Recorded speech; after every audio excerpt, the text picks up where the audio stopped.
Hey everybody, welcome back to the Real Estate Success Podcast. I'm hanging out with the amazing Jennifer Steward. Jennifer, how are you? I'm doing great, Jim. It's so good to be here. Thank you for having me. How about yourself? I am doing great, and we're going to Wonderful. dig in deep to cold calling, removing all your fear, getting over the hump to get on the phone and just talk to people about their life situation and maybe find a motivated seller and secure yourself a deal. Hey, all of our success listeners, you guys are all rock stars, and I really appreciate everybody who's been sharing content, leaving lots of comments, questions in YouTube and in our Facebook group at Real Estate Investor Success. It is awesome. I'm glad you guys are using it. I'm glad for the feedback on the podcast in particular, the iTunes reviews and everything else you guys have been doing. So keep it up. And Jennifer, welcome to Real Estate Success Podcast. Thank you. Thank you so much. So I wanted to have you on. I know you're in Inner Circle with us, which is awesome, through Rehab Valuator and Daniel Clayton. Yes. And I've had the pleasure of getting to know you pretty well through there. You do more cold calling than anybody I know in my entire network. My network's pretty extensive. Well, I enjoy it, Jim. I think it's easy to do what you love, but to be fair, I did not start out loving it. I hated it at first. So it just hopefully let's go back in time a little bit. Let's do time, go back in time. You're still really young, but like, what did you do before cold calling? Where did you grow up? Tell me about your history a little bit. What's your backstory? Okay.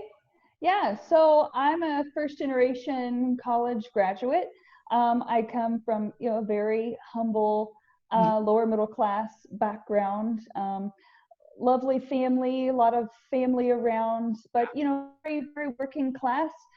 Didn't value education or thinking outside the box. They were, very content to collect a paycheck and come home and crack open a beer, watch TV, and go to church on Sunday. So, it was a very peaceful, stable life. But for some reason, I always wanted more. I thought there's got to be something else to life than just, picking up a paycheck, coming home, watching TV, and going on 1 or 2 vacations per year. I couldn't do it, Jim. I feel like I needed to break out of the matrix. Yeah. I understand. I got you. I totally get it. I fully understand. So like, where did you grow up? So I grew up in a little town called Crandall, Texas, south of the DFW Metroplex. And it's still a small town, but it's grown a lot. And I still have some relatives there, and I do love going to visit. And so you grew up in that little town. It's south of Dallas. You're still in the Dallas area today. Yes, that's right. That's right. Yes. I got married. I had children. And so I stayed here for my ex-husband's job. And now I'm here because I've just built up a really great community around my children. And that's just a wonderful, wonderful area for cost of living and value trade-off right now. How many kids do you have? I have 2 sons. One is 9 and one is 4. Very nice. Being a mom is the best job in the world, right? I would agree. Very rewarding. I love it. Okay, so you cold call like early to late every day. You're a hard worker. You rise, you grind, you just get going and get at it. That's right. Yeah, often depending if I'm working on the East Coast to the West Coast, I have been known to dial from 7 a.m. until 10 p.m. with only a 1-hour break, Wow. Just really trying to get those deals, because once you get good at it, it's kind of, I don't want to say addictive with a negative connotation, but it's just hard to leave that money on the table once you kind of learn that skill, if that makes sense. So, but when you first started, it wasn't this easy for you either. I mean, did you have, like most real estate investors and most of our listeners are like, I hate talking on the phone. I'm afraid to talk to strangers. Like, how did you come up with that mindset shift that got you over the hump there? I would have to say practice makes perfect. And I guess what got me over the easiest way to get over it, Jim, and this won't surprise you at all, you have to come from a very genuine place of trying to find people who really need your help. So this is taboo in certain parts of the country, but in the South, this is more normal to, kind of be more open about your your faith, I guess. And so before I start my day, you know, I say a prayer. I say, Lord, please help me find the people who need my help today.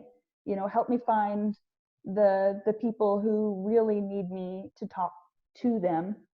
But then also from the business side of it, you know, I've told you about the book, Go for No.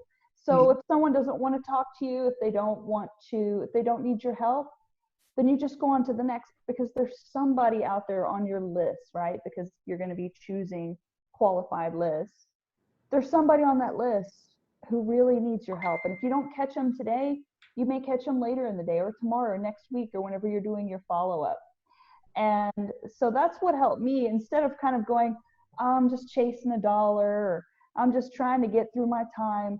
I had to come from an inspired place of connecting, because all of us, Jim, I would have to say most likely all of us, we all want to connect. Right. You know, as you know, we're more isolated due to technology. We're more independent. We don't need people like our great grandparents did. We don't have to call in the community to build a shed. And yes, our network is our net worth, but we don't sit down face to face like we used to. So as humans, we're designed to connect.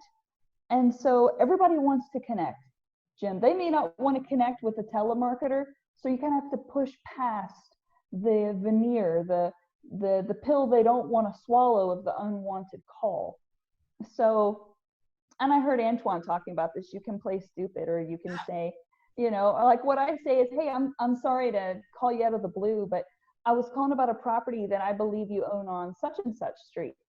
And they'll be like, yeah, what about it? And I'll be like, yeah, I just wanted to reach out and see if you'd maybe thought about selling it, and if you might want to consider a cash offer on it. And let's say it goes to a more positive side of things. Say, well, you know, I have been thinking about it from time to time, and you know, I did move to New York, and it's this property I have in Colorado, and you know, if I could get some money for it, then you know, it'd be nice to not have to manage it from far away. And then I go, oh, okay.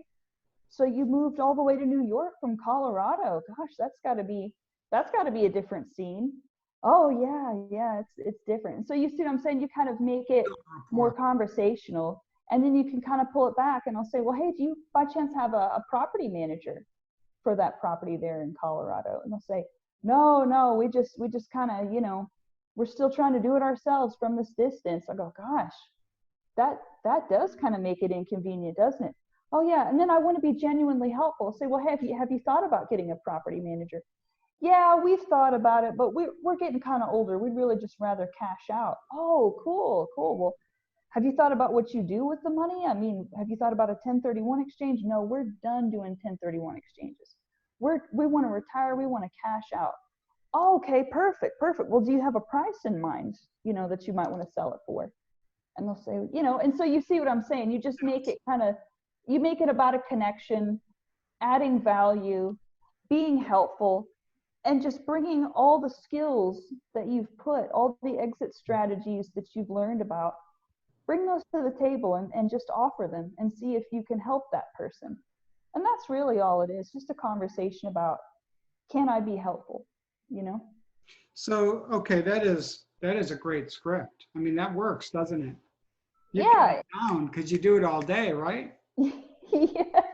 Yeah, it's like one of my clients says, Jennifer, I know you can do this in your sleep, you know, and that's true. That's true. I can pretty well do it in my sleep. You probably dream that you're on the phone. No, I do sometimes have dreams about a call coming on and they can't hear me and I can't hear them, which does happen for some reason. So. Okay, so that is a great way to break the ice, build rapport. And you know, what if they just right off the beginning just say, no, you got the wrong person. No, I'm not interested. I don't know anybody. Do you just cut the call? Do you say, can I follow up with you in 6 months? What do you usually say? So to your point, if I do a follow-up in 6 months, it's because they'll say something like, well, we've kind of been thinking about it, but I don't want to talk about it right now. Right. And I'll say, oh, okay. Well, I totally respect your wishes and your time. You think I could give you a call back and say about June or so? Yeah, that's fine. But if they're straight up like, I don't want to talk to you, put me on your do not call list, and that's automatically, you have to be legally compliant. You just Right. put them on the do not call list, and that's no problem. I'm not trying to reinvent the wheel or trying to put motivation in people who aren't motivated. But you may have seen a post once, Jim, where I post about people who cuss me out. There's often some sort of distress. Who would ever do that to you, right? Oh, I had one guy today tell me to go kill myself, and so Oh. I know that people can be in distressed places, and they take it out on me, and that's what people are afraid of. But in that case, just know that if someone is so distressed that they're going to be saying that to perfect strangers, and again, I don't know how taboo it is to bring your faith into it, but I just pray for them. I Good pray with that me. whatever it is. My faith's important to me, so you're speaking to the right person. I'm glad to know that, Jim. So I say a prayer for that person. It doesn't mean I don't get angry too. I'm not an angel. I've been known to call them back on my private cell phone line and say, hey, that was really above and beyond inappropriate. But I do pray for them and say, whatever is going on in their life, Lord, please give them peace. Yeah. Because clearly they are lacking some peace. Yeah. Saying some stuff like that. Emotions are overflowing. Yeah, I got it. Yeah, right. And sometimes you can go, well, is there anything going on? I mean, is there anything going on that's being that distressed? And it doesn't hurt to just ask the question. Is there something going on with you today? Do you just need some support? And then a lot of times we're like, well, I don't need it from you, click. But just the fact if you just offer a kind ear, that can bring about a human connection. And I've had people say, gosh, you're so nice. Can I just call you sometime? And I'll say, yeah, absolutely. Yes, you can absolutely call us anytime, and we'd be happy to chat with you about anything. And some people have. And even if they don't have a property to sell, they're going to refer you to someone who does have a property to sell, whether they inherit it or they have high equity and they don't want to fix it, but they need to sell it. They don't want to put it on the market. Being genuine and being kind always has rewards. I mean, they may not be monetary, but often they are, as you know, Jim, Yeah, no, I agree. And I like the way you're building rapport, because the conversation isn't all about you, Jennifer. It's all about the person on the other side of the phone, right? Does that help? Absolutely. Yes. The only time I talk about myself is to let them know that they're not alone. So if the lady's like, I'm going through this divorce and I just feel so lost, and I'll say, well, you know what? Mine finalized about 2 years ago. And I'm going to tell you that it gets easier right now. I know you feel so lost. You don't know what to do with your house. You don't know what's right and what's wrong, and everything hurts. I said, but it does get easier. And I'll ask, do you have kids? And then I'll say, well, I'm here if you want to talk about what you're going through, and I'm here if you decide that you'd like to sell your house. And then I even offer, if they're a candidate where it's better for them to go on the retail market, I let them know that, hey, this is a nice property, and I can't really think of a good exit strategy that's going to benefit you. And sometimes it happens. I mean, usually you can, but sometimes, if it's better for them to put it on the market, I'm honest about that. And I let them know that too. So I do talk about myself if I feel like it's going to make them feel less alone. I want to offer them hope because I've already been somewhere where they've been. Or if they had a health challenge, a lot of people that you probably know this in this industry, Jim, that if you're selling off market, it can be because they have a health problem. Absolutely. And they can feel extremely hopeless. And I'll let them know, hey, part of why I started working from home cold calling was because I had such challenging health problems that I couldn't do anything else. So I had to get good at it. And now, my health is very stable, and I'm quite healthy. And the doctor said that that my prognosis wasn't good and I wasn't going to live very long. So sometimes the doctors just don't know. And my life turned around in a way, because I had autoimmune after I had my 2 children. And things stabilized. So I try to offer them that hope, that even if something seems hopeless now, it could completely turn around in a way that you could have never anticipated. And they'll be like, wow, I'm so glad you told me that. Or, so yeah, it's just, you talk about them 100% unless they seem hopeless and they need some anecdote, some personal anecdote that would give them hope that their situation is not hopeless. No, that old book of Dale Carnegie still does work, How to Win Friends and Influence People. And it's just, it's about make the conversation about them, but also I like the way that you really carefully created empathy there as well. And it's genuine. So if you're genuine, which you mentioned earlier, I think really does help pull down the barriers. Like people will have walls all around them, but if you take a genuine interest and you're sincere and you really care about the person you're talking to, then some of those barriers go down. Absolutely. And my client says, Jen, I listen to these calls all day. And what makes you different is that she's like, if someone lets you get your toe in the door, you're going to get your whole body through and figure out what their situation is. But you don't come across as nosy. You just come across as curious because you're a genuinely curious person. So you kind of have to tap into that side of yourself that may be more curious. And I would say there's two things you have to tap into probably to be a good cold caller, and that is a genuine caring about people and a genuine curiosity about other people's lives. And I don't know if everyone has that naturally, but I do know that it can be honed and with practice. So you talk to a lot of sellers. You sort of, have you been able to come up with in your mind, like what is a motivated seller when you're cold calling? What are like the top 3 to 5 categories? Death, divorce, medical, burned out landlord, family issues. I mean, what do you sort of see as the trends these days? You pretty much named them all except for one, Jim, which you probably just recently went through with your daughters. And that is people selling because they have a kid going off to college. Downsizing. Yeah, and they're either ready to downsize or they want to move close to where their children are going to college. Okay. But other than that, yeah, you pretty much named it. Death, divorce, foreclosure, tired landlord is a big one. Just kind of getting in over their head. A lot of people have just one-off property that they either used to live in and kept as a rental. I noticed there are a lot of landlords who just have one property. Yep. That they really, for whatever reason. They're accidental landlords. Maybe they just thought it looked so easy on HGTV.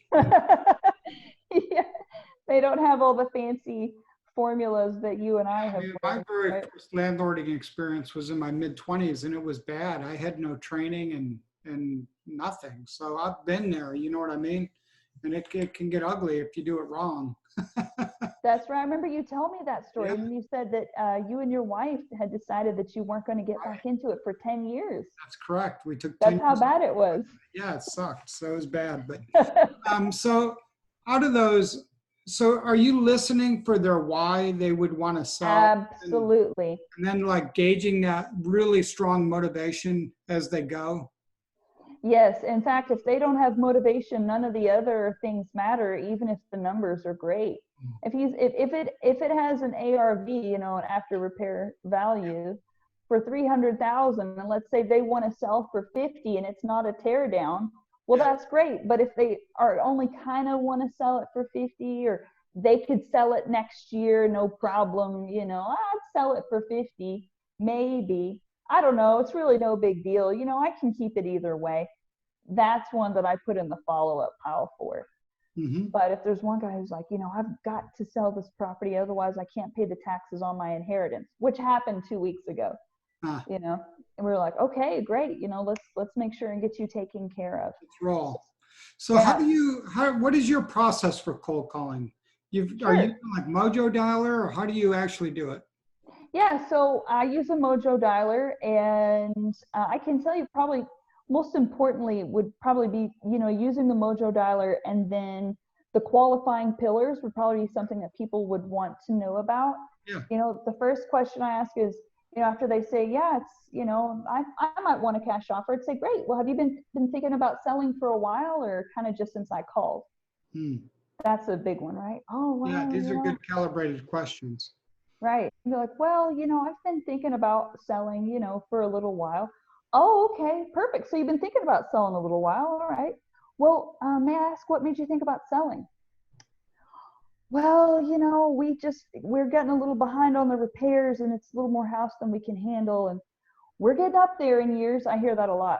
Yeah. Oh, okay. Yeah, Aging landlords is a good category. yes, it really is. I'll say, okay, so you're saying that there's a lot of repairs. Yeah, there are a lot of repairs. Oh, okay, great. Well, let me ask you, what have you guys done so far? Because I want to kind of build them up. I don't want to take them to a down place where they're thinking about their problems.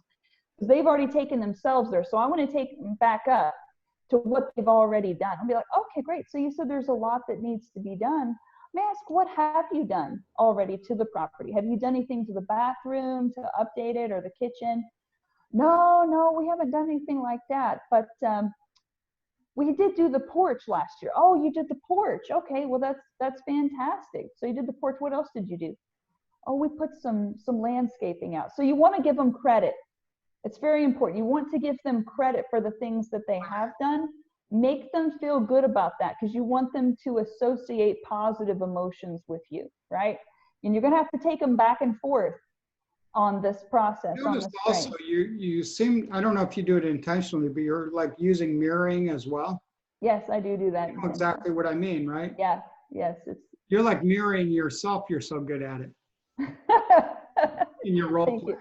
Yeah. It does work. It helps the conversation and it lets them feel comfortable. You just repeat those last few words and then they just spill out a whole bunch more information instead of click. Exactly, Jim. Yes, that's exactly right. And so after you kind of make them feel good about what they've done, then I'll go into, okay, so you said a lot of repairs needed to be done. What all do you think needs to be done to the property? Like, well, the subfloor, and we've heard some rats in the ceiling, and I don't know how to get them out, and the hot water heater is not quite working like it used to. Oh, okay, so the hot water heater is not quite working like it used to. Well, let me ask you, have you done anything to the furnace, AC, windows, for, sewer line, foundation? Like I just kind of popped down the list, and sewer line is such an expensive one, so I always try to make sure that one's on there. Sewer line's clear. Foundation seems to be okay. Windows could probably be replaced. I said, oh, okay, so you've owned it for about 30 years and you never replaced the windows? No, they're the original windows. So then there's some room to build equity here. Maintenance, yeah. Yeah, there's room to build equity on the call like that. And so from there, I'll say, okay, great. So we've got all that down. And I just have really one last question for you. Have you by chance, and some investors don't agree with this, I can understand why, but my training had me say, have you by chance been keeping an eye on the market and do you have a price in mind? Some investors are like, oh, don't even mention market. But I want them to know that I kind of have their back because and there's so much psychology in every little word. A lot of people think of cash buyers as low ballers, bottom feeders. I'm sure you've heard it all. So I want them to know that. Self-admitted, that's okay. All of the Hey, catfish are bottom feeders and they get very big and very fat. So I let them know that I'm in touch with the market. I'm not trying to lowball them. I want to give them a fair offer. Of course, fair offer is going to be market because, off market is still market. Whatever you can get someone to pay for it, that's the market rate. Do you try to get them to give you a price while you're on the phone? Yes, just to see kind of where they're at. But that's also my training. So I can see how there's some people don't want to do that. But yeah, I'm kind of trained to get a price. Say, well, have you by chance been keeping an eye on the market and do you have a price in mind? No, we haven't really been keeping an eye on the market. I just know that we owe about $30,000 on our mortgage and we just want to walk away with, about $20,000 and pay off our mortgage. Oh, okay. Well, that's good to know. And then I'll be checking out Zillow at the same time, just, for a quick and dirty comp, that number would work. And I'll say, okay, great. Okay, very good. Well, and at that point, I pretty much have everything I need. And I'll say, do you have any questions for me by chance? And they'll go, yeah, who are you? What's the name of your company? And, yeah, who are you basically? And I just let them know, hey, I'm trying to add to my rental portfolio and just wanted to reach out to folks in your neighborhood and see if you guys maybe thought about selling. And so I really appreciate your time and the opportunity to check into your property today. And if you have any questions for me, feel free to go ahead and give me a call back at the number you see there on your caller ID. If you don't have caller ID, I can tell you, what our number is. So I'm just going to take a little time here and run some numbers on my end. And if you can think of anything else you want to tell me, go ahead and give me a call day or night, and I check my voicemails every day. And they'll say, okay, great. About how long until I hear from you? I'm like, anywhere from, a day to, maybe a week or so. And yeah, I look forward to being in touch. They'll say, well, thank you so much. And so that pretty much sums up most calls. You do get some talkers that tell you everything, and that's great. We love those, but most people are not going to be highly effusive in their details. Okay, great. So for the person that's listening right now and is just afraid to pick up the phone, just pick it up. I always say, start with the warm calls first. If you've never done that. Yeah. Just call people that are for sale by owner, and call landlords and just talk to them about their situation. That's the easy way to go. But cold calling takes a little bit of guts, but we need to be always jumping outside of our comfort zone. Yes. Always. That's right. So That's right. Get over the fear. This is your future and your financial freedom that's in front of you. All you got to do is pick up the phone and give it a try, right? That's right. And the right people are going to be happy to talk to you. And that's what keeps me going, is the fact that when the right people talk to us, Jim, they're very happy that they talk to us. And that's extremely fulfilling. And that's what we have to focus on. Love it. Solve the problem. There's always problems to solve. You can't help everybody. You're also a great member of Inner Circle. You've been with us a long time, which I've really enjoyed. And you tune into our Zoom calls like all the time. So Tell everybody a little bit about Inner Circle maybe, and why you like it. So what I love about Inner Circle is you get the full breadth of information from A to Z, from beginning to end, from acquisitions to financing to the math that goes into making sure it's a good deal, the ability to present to investors, all the different documents that you might need. Of course, like you always say, Jim, you need to get an attorney that specializes in your state. But you guys gave me a few great templates to give to my attorney that he had never heard of before. Like the buyers and sellers with the parachute? Yeah, my parachute contract, right. Yeah, so make sure that's in there, please. That sort of like shortcuts it for all the investors across the country. Yes, it absolutely. And every week I feel like I'm back at university. Like if I didn't have to work full time, Jim, I would just go through all of you guys' content. And I should, I sometimes I'm like, gosh, I just want to take 2 weeks and just learn everything that I can on Rehab Valuator and just come out this completely different person armed with all this amazing investment knowledge. But being a single mom, I have to be prudent and kind of take that new knowledge in pieces. And it's like I feel like I'm building one of those 1,000 piece jigsaw puzzles. And every time I go to Inner Circle, that's one more piece of this, financially independent puzzle that I'm building. A bunch of single moms in Inner Circle, like Laura Eubanks and others. Yes, don't you? Oh yes, they inspire me greatly, and it gives me camaraderie, Jim. I mean, what I love most about Inner Circle is, of course, there's the knowledge, but I think what you probably experience too is the wonderful kind of familial feeling of camaraderie, even though it's electronic and through our computers, just knowing that there are other people out there with similar goals, mindset, intelligence levels, and yet we all come from such different backgrounds and have different ways of interacting, and it's just a wonderful mosaic of brilliant minds and good-hearted people. Yeah, so love the way you created that visual, a powerful mosaic of brilliant minds. I love that, and we love having you part of that mosaic, Jennifer. Thank you. Well, thank you. It's really absolutely my pleasure. All right, I'm going to wrap this up. I got to respect Jennifer's time here, but Jennifer, you've really connected a lot of dots today on cold calling and scripting and how to talk to sellers. I mean, you do it so naturally, the mirroring and creating empathy and making it all about your buyer, but yet being able to add value into those calls is why you're able to close so many deals. So thank you for sharing today. Thank you, Jim. It's such a pleasure to be here. Great to see you. And all of our listeners, I mean, leave your comments, your questions, YouTube, iTunes, wherever you're listening to this, and we'll get back to you and help you guys over that hump of cold calling too, because it does flat out work. And you just got to get over the fear and get over the self-limiting beliefs and reach out and connect with your own financial freedom for the future. Thanks, Jennifer. I really appreciate it. Thank you, Jim. It's great to be here. You too. Bye-bye.